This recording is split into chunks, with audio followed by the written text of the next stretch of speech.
एक लड़की अपने पिता और भाई के साथ ऊंची पहाड़ी पर रॉक क्लाइंबिंग कर रही थी। तभी अचानक ऊपर से एक बैग नीचे गिरा, जिसे देखकर सभी घबरा गए।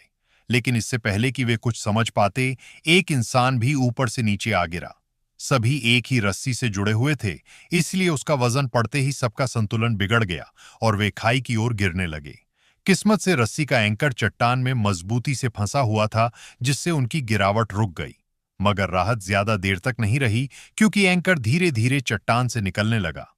अगले ही पल सबसे नीचे लटके दो लोगों की रस्सी टूट गई और वे गहरी खाई में गिरकर अपनी जान गंवा बैठे। अब वजन कम होने से एंकर रुक गया, लेकिन खतरा अभी भी टला नहीं था। पिता ने बेटी से रस्सी को और मजबूत करने के लिए कहा, मगर उसकी पहुंच वहां तक नहीं हो पा रही थी। तब पिता समझ गए कि अगर कोई बड़ा फैसला नहीं लिया गया तो तीनों की जान चली जाएगी। अपनी बेटी और बेटे को बचाने के लिए उन्होंने खुद की कुर्बानी देने का फैसला कर लिया। बेटी रोते हुए उन्हें रोकने की कोशिश करती रही, लेकिन पिता जानते थे कि यही एक रास्ता है। आखिरकार उन्होंने बेटे को आदेश दिया कि वह उनसे जुड़ी रस्सी काट दे।